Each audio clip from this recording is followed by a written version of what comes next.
Kwe, Ulukut, Tanse, hello, bonjour. I first want to acknowledge that as I'm in Ottawa, I am speaking to you from the traditional territory of the Algonquin people.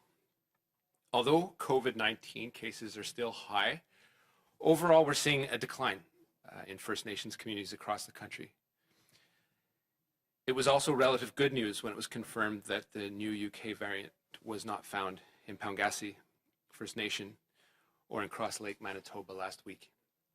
However, since Cross Lake is still facing more than 200 active COVID-19 cases, the Canadian Armed Forces has been deployed to provide on-the-ground support. They are working with Chief and Council to meet their needs, assisting with creating more isolation spaces, helping with the public health awareness campaign, and supporting frontline workers in their work. In Ontario, in response to a COVID-19 outbreak in Wabaseemoong Independent Nations, we've been actively engaged with the province, the Northwestern Health Unit, Kenora Chiefs Advisory, and the First Nation to ensure immediate measures are taken to reduce the chances of further spread. Looking east, I want to recognize a swift response in the Inuit communities of Makavik, Nunatsiavut, after a possible case of COVID-19 was found last week. The community began testing residents immediately to identify any other cases and prevent the spread. Thankfully, all tests came back negative, and that was the product of hard work in the community. I want to lift up the work that people did to make sure that although it was a scare, this is the work that needs to be done. As of February 23rd, in First Nations communities on reserve, we're aware of 1,443 active cases, which brings us to a total of 20,347 confirmed positive COVID-19 cases. There are 18,684 recovered cases and tragically 220 deaths. We continue to work with First Nations and our partners to follow the situation closely. We must remain vigilant. New variants of COVID-19 continue to be a threat for First Nations, Inuit, and Métis communities. In order to maintain a low number of cases and vaccinate the largest number of people possible, we continue to work tirelessly with organizations in Indigenous communities. As of 23 February, 440 Indigenous communities had begun vaccination. Over 103,000 doses have been administered, with BC and Quebec leading all other provinces when it comes to the number of Indigenous people vaccinated. Along with vaccinating Indigenous communities, we're also supporting vaccine rollout in cities and towns across Canada. Urban Indigenous populations face many, if not the same, systemic barriers to accessing services of those living in isolated or remote communities or on reserve. The National Advisory Committee on Immunization has recommended that all Indigenous adults be a top priority group for vaccination in the second phase of vaccination. This is because Indigenous populations are more vulnerable to the effects of the virus due to unequal access to healthcare and socioeconomic factors. Provinces and territories must continue to engage with Indigenous partners and leadership while we continue the vaccination campaign. Yesterday, I spoke to Chiefs Fox, Greer, and Crowfoot of the Blackfoot Confederacy in Alberta. They have ultra-low temperature freezers ready in place for the Pfizer vaccine and are eagerly awaiting for the allocation of the vaccine from the province. As well, I encourage everyone to read Dr. Teresa Tam's weekly statement, particularly this week's statement, on the importance of prioritizing racialized populations, including Indigenous peoples. My department is working in close cooperation with the provinces and territories, First Nations partners, Inuit and Métis organizations, friendship centers, and other community groups to support distribution of vaccines in urban zones. Our objective is to increase use of the vaccine and make sure it's available in safe and accessible places. Up until now, Toronto, Montreal, Winnipeg, and Ottawa have mobilized urban vaccination centers. The addition of clinics is also anticipated in other cities, notably Saskatoon and Regina. I'd like to share a few examples of the Ontario, vaccination last week, hundreds campaign. of Indigenous elders in Ottawa got their first shots of the vaccine through the Wabano Centre and the Akasavik Inuit Family Health Team. It's part of a local effort to protect knowledge keepers and holders of tradition and culture. The Northwestern Quebec Cree communities are pairing their vaccination programs with traditional ceremonies and prayers. Incorporating traditional cultural elements in the process has helped reduce any hesitancy and fears of taking the vaccine. In British Columbia, on Vancouver Island, many First Nations have successfully administered second doses of the vaccine 6 weeks after they received the first. Looking north, approximately 95% of eligible residents have at least had one dose in the vaccine in Uluhuktu, Northwest Territories. The second dose arrived last week, and many residents will be completely vaccinated in the coming days. Across the country, we're making progress and slowly flattening the curve. Once again, I want to salute the remarkable leadership of Indigenous communities for having coordinated and facilitated the distribution of vaccines. Your leadership has made a tremendous difference in the last few months and has doubtlessly saved lives. We continue to count on you to continue this vaccination campaign and respond to the propagation of COVID-19. We must continue to do our share to ensure the safety of everyone and follow the advice of our public health experts. Finally, I would like to take a brief moment to reflect on the progress we've made with First Nations across the country when it comes to access to clean water on reserve. In 2015, we made a commitment to First Nations. It was one to have access to clean and safe drinking water, and we remain committed. We will not stop until all long-term advisories are lifted, regardless of the challenges faced in getting there. That same year, when we came into power, there were 105 long-term drinking water advisories on public systems in First Nations on reserve. Once we began the work, it became clear that transforming water infrastructure on reserves also meant confronting a large system of patchwork policies and historic underfunding. For example, in the case of Shoal Lake 40 First Nation, there wasn't an all-season road to transport construction supplies. Building the road was an immediate priority for the community prior to starting the work on their water infrastructure. Each community has its own set of challenges, and from the beginning, we've worked directly with community leaders to identify and formulate the best path forward in each case. During Budget 2016, we allocated $1.8 billion to improve First Nations access to clean water. On October 2016, 15 long-term water advisories had been lifted. It was a small but important victory. Between November of 2015 and November 2017, 30 long-term water advisories were lifted on public water systems. And on February 2018, the community of Slate Falls Nation marked the 50th lift. Budget 2018 moved to provide an additional $173 million over 3 years to help accelerate progress on lifting drinking water advisories. And during the fall economic statement last fall, we announced an additional $1.5 billion to accelerate the work to lift all long-term drinking water advisories on reserve, bringing the total investments to over $3.5 billion since 2016. Part of this money will also provide reliable and lasting funding to ensure water infrastructure can be maintained in good condition and thus ensuring longer life cycles and more durable systems. This marks an important shift in how we approach water safety as a government. It will also mean problems with the water systems can be caught earlier and will prevent future long-term drinking water advisories. This funding will also support training for water operators and help communities to better retain qualified operators, local operators, for years to come. Brings us to today. We're shy of celebrating the 100th long-term drinking water advisory lift.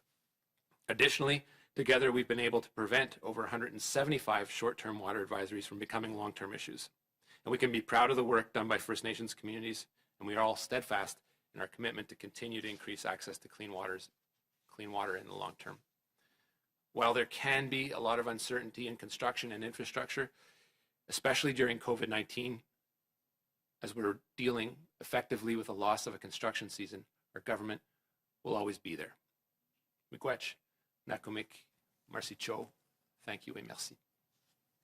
I forgot to introduce, as usual, Dr. Tom Wong, the Chief Medical Officer of Indigenous Services Canada, who will offer some words, as well as Valerie Gideon, Assistant Deputy Minister. Okay, merci beaucoup. Je tiens d'abord à reconnaître que First, I wish to recognize that I am on the unceded territory of the Algonquin people. Je veux faire écho I want to echo à des sentiments exprimés the par views expressed by Dr. Theresa Tam et ce que les peuples and what autochtones Indigenous peoples continuent à faire face aux inégalités existing inequalities, colonization, the development of residential schools, racism, and social deprivation are part of the many factors contributing to existing inequalities when it comes to health. The marginalization of Indigenous peoples and the disproportionate repercussions among their communities have left them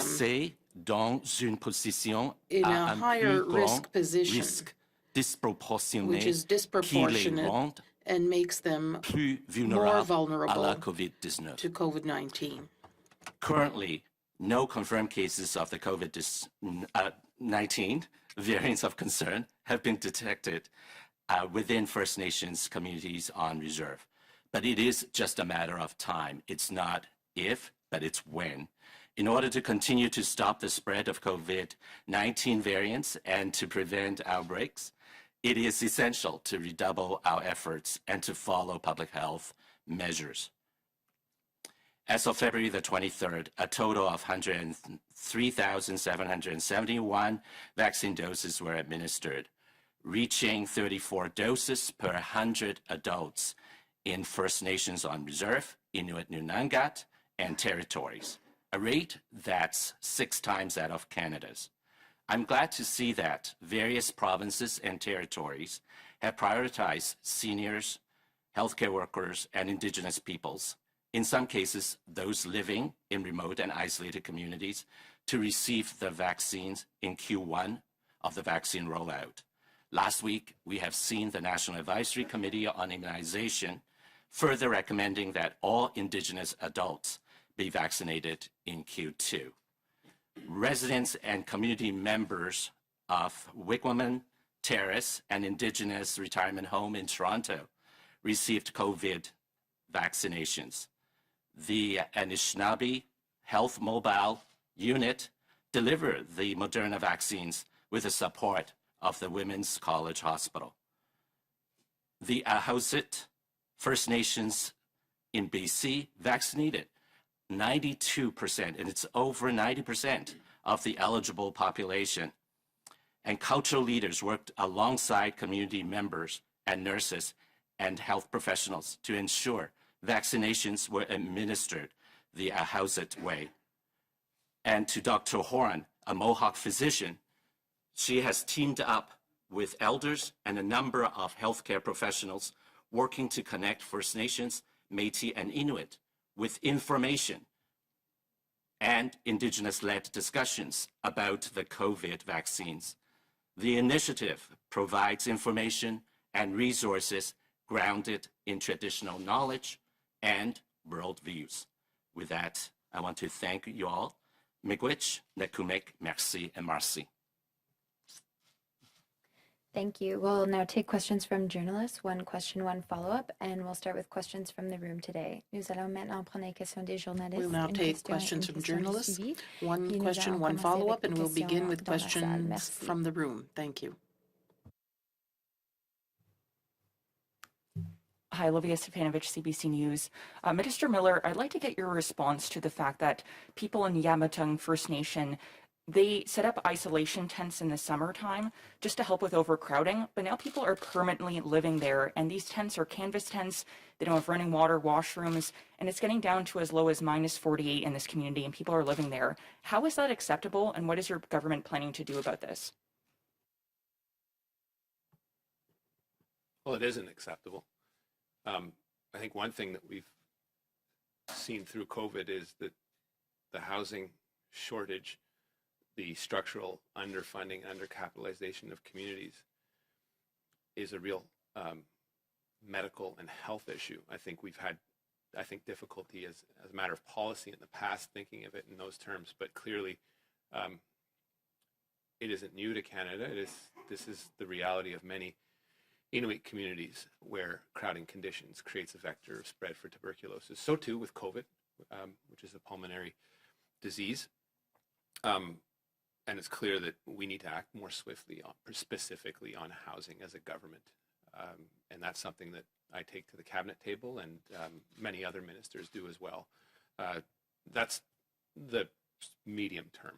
In the short term, you can imagine how we have to be exceedingly careful as to how we support housing in communities that have effectively shut down or closed their borders and are focused on the health and safety of their own people. So where we have had outbreaks, we have moved swiftly to repurpose isolation areas in gyms, community center for people to isolate so that they don't spread COVID. And where we can, where it is possible, to make sure that we have units available. These were discussions that I had with many leaders over Christmas, as there was a huge spike in cases, particularly in Manitoba. So, you know, there's a capacity to move swiftly. These, as you highlighted and alluded to, are temporary measures, and they are unacceptable as a permanent solution. I don't think, Val, if you want to talk about Imatang a little more. They've been very effective at controlling the spread of COVID-19 in the community. Absolutely. They have very few active cases, less than 5.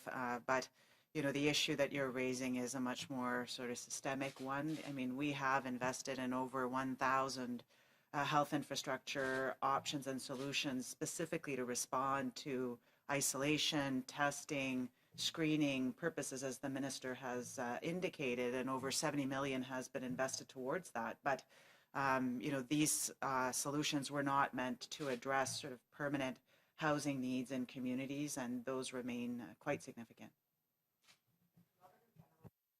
For tomorrow on your department's response to drinking water, ensuring there's clean drinking water in First Nations.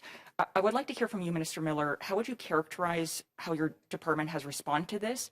And what, if anything, are you going to be doing differently to make sure there's clean drinking water on reserves going forward? Yeah, I think this is a question that I will be more than glad to elaborate at some length once I've had a chance to fully review the report. I suspect it will confirm what my team and I have seen when we were asked when I was asked to take on this role. It's been 15 months. Looking at how we deal with water, we made a very important commitment to lift long-term drinking water advisories, and it is a very important one. I think it's an important one for all Canadians, in particular Indigenous peoples that have lived in these unacceptable conditions in many communities. And it is a goal we are focused on. This comes with a lot of issues that are deeply connected to it. One thing I know that is difficult to measure, and I have difficulty measuring, the Auditor General can't measure, is trust. And that is one, it is a persistent challenge that we face. You and I have talked about it in other contexts.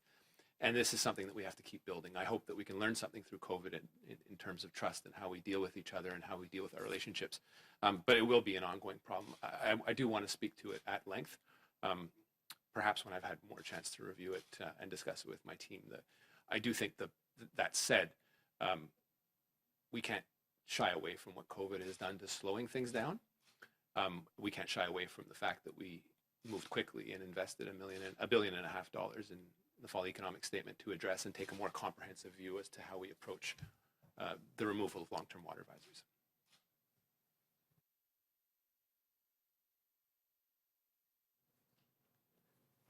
Good morning, team.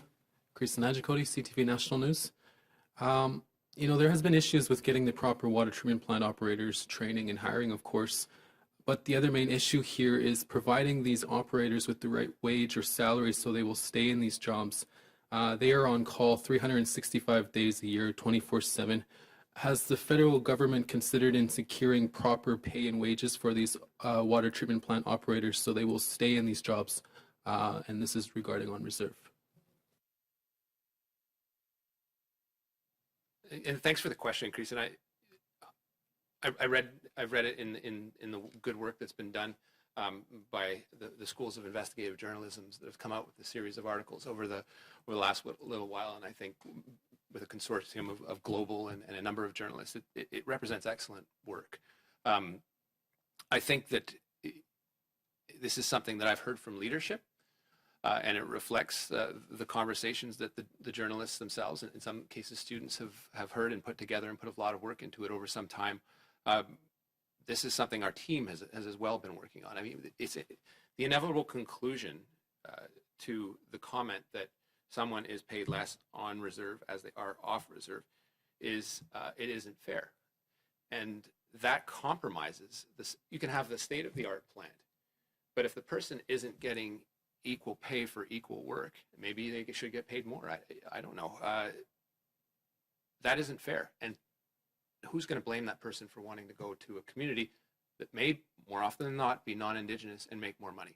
So the fall economic statement did a number of things. It acknowledged the fact that we need to do more in how we approach the removal of long-term water advisories. That includes comprehensive O&M funding, telling communities, in effect, that we'll be there for the long term and not just until March 2021, when we have achieved a very important goal for the country, very important political goal for this government, but one that reflects the needs of the community. So the recurring theme has been around operations and maintenance. It's sort of I guess, an accounting word for people behind the scenes that should be getting paid well and paid properly for the work that they do. And often they are the pride of the community because it does take some advanced chemistry and advanced math to operate these facilities. So I totally agree with it. It's work that's ongoing. I will not pretend to you here that it is work that is complete, but we are absolutely working on it and representing the policy shift that we announced in the fall economic statement. When can changes, so these water operators are paid right, is there a timeline as to when things can change down the road? I don't have that for you yet. I'd like to see it as soon as possible, but it represents some policy shifts within the department that I, in fairness, have to go back and work on with the team. So we've acknowledged that we know it exists. We know it's unfair. We're going to change it. Thanks, Creason. Next question, please. Chris Reynolds, Canadian Press. Today, the National Association of Friendship Centers is calling on Ottawa to allocate vaccines directly to clinics that serve urban Indigenous communities rather than waiting for provinces to do so. I'm wondering why the federal government is opting not to take this approach and distribute vaccines directly to these clinics that serve Indigenous people in urban communities. Thanks for the question, Chris. There's a number of reasons, frankly. The first question we pose ourselves as a government is, what's the most effective way to get those vaccines into arms? We know, as the government, what is my effective capacity as a cabinet minister in the federal government to deliver vaccines is first and foremost on reserve, and working with the 700 or so Indigenous Services Canada nurses that are working around the clock to make sure that the most vulnerable are getting vaccinated. Now, we know from the ANICI rules, we know from the statistics coming out of the US, we know out of the statistics that are coming out primarily out of Manitoba that Indigenous peoples in urban settings are just as vulnerable as those that are on reserve. So the work then, the question that I then have to ask myself is, who do we work with to ensure that those people get vaccinated? And clearly the friendship centers are part and parcel of the deployment, particularly the larger lifts in and around the mass vaccination effort, because they know their people. They are culturally sensitive to the realities of urban Indigenous peoples. They may not have the effective resources. And then the question we have to ask ourselves is, who provides them and how quickly can we get them to them? So you can take the approach that the federal government is just going to hold something back and distribute it. But my question then is that the fastest way to get needles into arms? So what we've done, what we know through our works at trilateral tables and with the provinces is, if we work with the provinces, those things can get done faster. And there is proof to show that, and we will continue that. Is it perfect? No, but we will absolutely continue to work with those friendship centers and others, because not every the friendship center network is great, but it doesn't have full penetration in all urban centers, and there are optimal institutions that can do that better. But we can't exclude the provinces from that relationship, because you're essentially putting yourself at odds with the people who have the primary responsibility over the medical system in that jurisdiction of choice. So it's a little more complex than saying we're just going to hold your vaccines back and distribute them because we're being asked to do so. It's a little more of a complex relationship that we need to reflect, and that includes the provinces, and it includes them being at the table. And it's what we keep working on, mostly out of the public eye, but we're willing to speak about it publicly as well. would this approach that you outlined amount to an effective guarantee or to ensure that Indigenous people in urban areas do have access to vaccines across the country? Yeah, I mean, the guarantee is to ensure that Indigenous peoples are being prioritized. And so I guarantee to those people that we will be working with the authorities in place to ensure that what the science is telling us is being implemented on the ground. There are logistical challenges highlighted, but it is one that is ever present. I would point you as well to Dr. Tam's weekly report that I mentioned to in my speech that is pushing very hard on ensuring racialized communities are properly vaccinated, because this isn't a matter of policy, it's a matter of science. If you get the people that are most vulnerable and that for various reasons have they themselves become vectors of spread, you're actually preventing the vaccine from propagating. But you can't exclude from that equation the participation of the provincial health systems. Thanks, Chris. We'll now take questions from the phone. Operator, next question, please.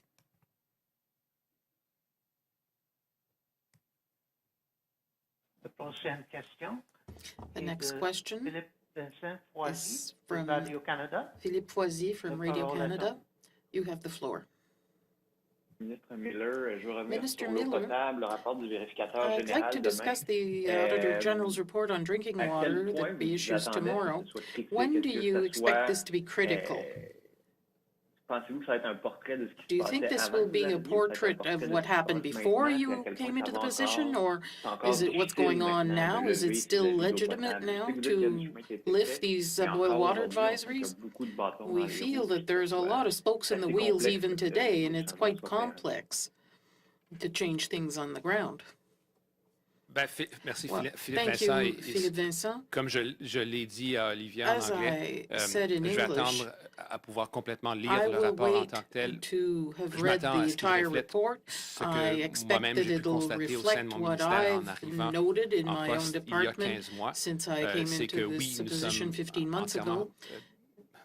focusés sur That is that, yes, we are sur, completely focused sur la levée des on avis lifting d'ébullition d'eau these à long terme. boil water Mais il advisories y a beaucoup d'enjeux qui in the long entourent term. cette discussion. But there are a Sachez, lot of issues surrounding et je this le rappelle discussion, à chaque and I occasion que je remind l'ai, que my ce audience of n'est this pas le every gouvernement time fédéral qui I bring it impose la up. levée It is not the federal des avis government that d'ébullition d'eau à long terme, imposes c'est la the communauté en tant que lifting telle. of these Ce water que advisories. It's the community itself. le directeur général ne peut pas mesurer, And c'est le what niveau the de Auditor méfiance. General Moi-même, can't j'ai measure la is peine trust. à l'apprécier. I have trouble En ce qui a trait au discerning it gouvernement when it fédéral, comes to the federal government. l'approche qu'on a, The communauté approach par we communauté, have, c'est community d'avoir by cette community, discussion, is ce to dialogue, de have this savoir ce que dialogue sont les priorités de la and communauté. find out what the Évidemment, community's priorities are. une infrastructure critique Of course, comme, critical comme une usine de infrastructure, traitement such as a des water eaux, treatment plant, est clairement une priorité. is clearly Et a ça vient avec priority, beaucoup d'autres but enjeux. it comes Et ce along sont with a des lot of enjeux other qu'on ne peut issues, pas and these are négliger issues we si on cannot prend, neglect.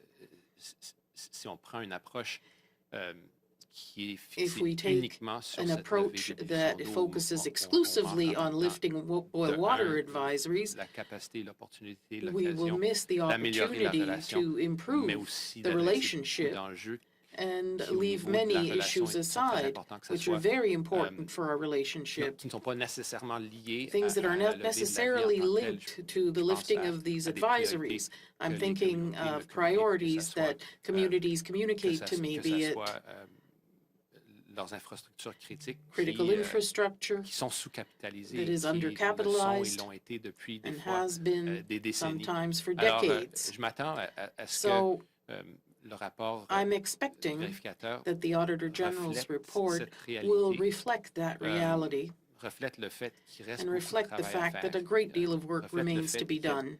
Il y a du travail à faire There is work to be au done niveau, au niveau de cette approche.